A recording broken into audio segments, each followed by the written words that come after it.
వేదవాణి కర్మకాండలో ఏ విధానం అనుసరిస్తుంది?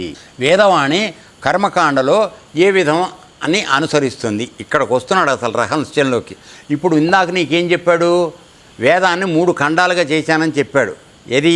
కర్మకాండ, ఉపాసనాకాండ, జ్ఞానకాండ కింద 3 రకాలుగా విభజించానని చెప్పాడు, 3 భాగాలుగా.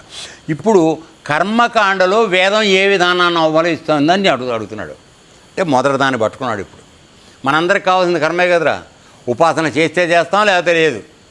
అర్థమైందా? జ్ఞానం అసలు మనకేనాడు రాదు, వదిలేదాన్ని. కాబట్టి కర్మ అయితే ఖాయంగా చేస్తున్నాం కదా, పొట్టతిప్పల కోసం చేస్తున్నావు కదా. కాబట్టి ఈ వేదం అనేది నువ్వు చేస్తున్న కర్మలో ఏ విధంగా ప్రకటితం అవుతుందని అడుగుతున్నాడు. అది ఏ విధంగా అనుసరిస్తుంది అంటే, ఉపాసనాకాండలో ఏ దేవతలను వర్ణిస్తోంది అంటే, కర్మకాండ చేసేటప్పుడు వేదం ఏ విధంగా ప్రవర్తిస్తోంది, ఉపాసనాకాండలో ఏ దేవతల్ని వర్ణిస్తోంది, సేమ్ వేదమే. జ్ఞానకాండలో ఏ ప్రతీకలను గైకొని వ్యాఖ్యానిస్తోంది. ఏ ప్రతీకలు అంటే దేవతా స్వరూపాన్ని వాళ్ళు తీసుకుని ఈ రాముడు ఇలాగా, కృష్ణుడు ఇలాగా నువ్వేవో మాట్లాడుకుంటున్నావు కదా, ఇవన్నీ దేని బట్టి ఆధారంగా మాట్లాడుతోంది. అంటే ఇందాక మనకు ఒక మాట చెప్పాడు, వేదంలో ఏమి చెప్పినా కూడా అంతరార్థం వేరే ఉన్నది. ఈ 3 కాండల్లో నువ్వు చేస్తున్నా కూడా దాని అంతరార్థం పరబ్రహ్మాన్ని తెలుసుకోవటమే. కాబట్టి నీవు కర్మకాండ అనుసరిస్తున్నా దాంట్లో ఏ విధంగా అది ప్రకటితం అవుతోంది, ఉపాసనాకాండలో అది ఏ విధంగా ఉపయోగపడుతోంది, ఎలా వర్ణిస్తోంది. తర్వాత 3వది జ్ఞానకాండలో ఏ విధంగా ఏ ప్రతీకలు అంటే పరమాత్మ ప్రతీకలు అంటే మనం అవతారాలు మాట్లాడుతున్నాం కదరా, ఆ అవతారాల గురించి ఏ విధంగా చెప్తోంది. అందులో ఏ ఏ సంకల్పాలు వికల్పాలు చేస్తోంది అంటే ఈ 3 ఈ వేదమే నీకు ఏ విధమైన సంకల్పం అంటే, నీకు ఒక పని చెయ్యాలనుకుంటున్నావు కదరా, అది సంకల్పం. తర్వాత దానికి అవ్వకుండా అయిపోతుంది కదా, అది వికల్పం. అంటే ఏంటి? ఆశ్రమానికి వెళ్దామని ముందు ఒక కోరిక కలిగింది నీకు, సంకల్పం. మధ్యలో మంగళవారం కాబట్టి దుకాణం పెట్టారు. ఏం పోతానులే కాయగూరలు అమ్ముకుందామని వీటి వెళ్ళిపోయింది. ఏమైంది? సంకల్పం వల్ల వికల్పం అయిపోయింది. అంటే మనకు ఉదాహరణ కోసం చెప్పాను సుమా. సరే, తర్వాత వికల్పాలు చేస్తుంది అనే విషయాలు గూర్చిన వేద రహస్యాలు నేను కాక మరెవ్వరూ వివరించలేరు. ప్రతి దానిలోనూ అది ఏ విధంగా వేదం అన్వయింపు జరుగుతుందనేది ఆ వివరణ నేను మాత్రమే ఇవ్వగలను. నేను సృష్టించిన ఆ వేదాన్ని చదివినవాడు ఎవడు దానికి చెప్పలేడు వివరణ అని చెప్తున్నాడు. అంటే నీకు నాకు తెలిసిందని అనుకోవడం అంటే అంతకన్నా తెలివి తక్కువతనం ఇంకేం లేదని అర్థం. అర్థమైందా? అది ఆ కాస్త తెలిసిన దానికి మనకి ప్రపంచం ఆగదు. ఏదో నేను ఒక పండితుని బిరుదు పెట్టుకోవడం, 2 దండలు వేయించుకోవడం, తర్వాత 4 చెప్పులు వేయించుకోవడం, ఇవన్నీ జరుగుతూ ఉంటాయి. ఓకే. నేను కాక మరెవ్వరూ వివరించలేరు, వారికి తెలియవు. ఎవడైతే చెప్తాం అనుకున్నాడో వాడికి తెలియదు. నేను నీకు స్పష్టంగా చెప్తున్నాను, విను ఉద్ధవా. వేదాలు అన్నీ కర్మకాండలో నా విధానాలనే అనుసరిస్తాయి. అంటే నేను కర్మకాండని విడిగా చెప్పినా నీకు నిద్ర వస్తుంది, కాస్త నేను మెలకుగా ఉండు. తర్వాత ఏమిటంటే వేదాలు అన్నీ కూడా కర్మకాండలో నా విధానాలనే అనుసరిస్తాయి. అంటే నిన్నిప్పుడు ఒక వ్రతం చేయమనో ఒక యజ్ఞం చేయమనో చెప్తున్నా నా విధానం ఏమిటి? దేన్ని యజ్ఞం అని అన్నారు నిన్ను? 3 చెప్పాను. నీ చేసే కర్మ యజ్ఞంగా ఎప్పుడవుతుంది? 3 ఏమిటి? శాస్త్రవిహితం, ధర్మబద్ధం అయి ఉండాలి. 2వది పరహితం కోసం చేయాలి. 3వది పరమాత్మ ప్రీతి కోసం చేయాలి. అప్పుడు అది యజ్ఞంగా మారుతోంది. కాబట్టి నువ్వు చేసేది కర్మ అయినా కూడా ఈ 3 ప్రకారం నువ్వు చేస్తే అది యజ్ఞం అవుతోంది. అది నన్ను తెలుసుకున్నావు, నువ్వు వేదాన్ని తెలుసుకున్నట్టు. కాకుండా నా కోసం స్వర్గానికి ఎడతా, రంభతో డ్యాన్స్ ఆడతానండి చేసావనుకో, అది నీకోసం చేయడం అయిపోయి. సో నా విధానాలే అనుసరిస్తాయి. ఉపాసనాకాండలో ఉపాస్య దేవతల రూపంలో నన్నే దర్శించి స్తోత్రం చేస్తారు. ఇప్పుడు ఉపాసనాకాండకు వచ్చేప్పటికి ఏమిటి చేస్తాం మనం? గురువుగారి బొమ్మ, లేకపోతే సాయిబాబా, లేకపోతే రాముడు, కృష్ణుడు, వీళ్ళ ఫోటోలు పెట్టుకుని చేస్తుంటాం ఆ దేవతని.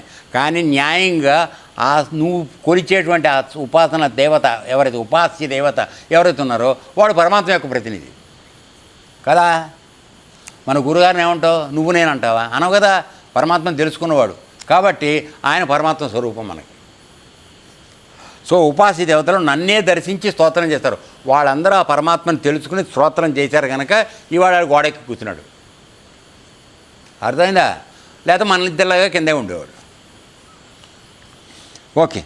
తర్వాత జ్ఞానకాండలో ఆకాశాది రూపాల నుండి అన్య రూపాలు ఆరోపణ చేసి వాటిని నిషేధించి నాలోనే రమిస్తూ ఉంటాయి. ఇప్పుడు జ్ఞానకాండకు వచ్చేప్పటికి ఏం లేదు కదా, మీకు నేర్పేది జ్ఞానకాండే మేము. దురదృష్టవశాత్తు ఏమిటి, పరమాత్మకు రూపం నామం లేకుండా చూస్తున్నావు నేను. ఏనన్నా అది చూసేప్పటికి ఏమవుతుంది, నువ్వు యోగం చేస్తున్నప్పుడు మీరు ఇంకా ఆ స్థాయికి వచ్చారు లేదో కొన్ని రూపాలు కనపడతాయి మీకు. ఎవరో నీకు సంబంధం లేదు, ఎవడో కనబడుతూ ఉంటాడు. అంటే ఏంటి, ఆ రూపరహితమైనటువంటిది ఒక ఆకారం తీసుకుని కనపడుతుంది కొంతసేపు, తర్వాత అది మళ్ళీ వెళ్ళిపోతుంది. ఇదే చెప్తున్నాడు ఇక్కడ.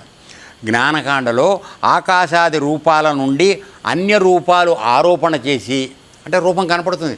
ఆకాశం అంటే ఏముండదు కదరా, దాంట్లో నీకు రూపం కనపడుతుంది. ఏ విధంగా మీకు ఉదాహరణ చెప్పమంటావా?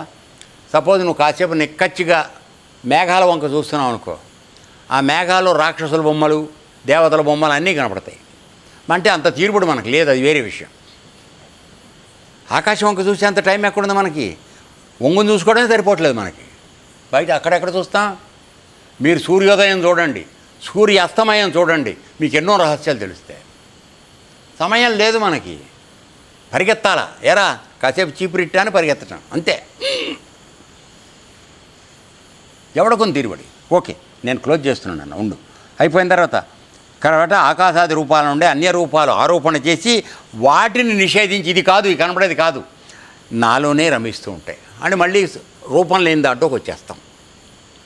ఇది యోగంలో నువ్వు ముందుకు వస్తే తెలిసే అంటూ అనుభవం.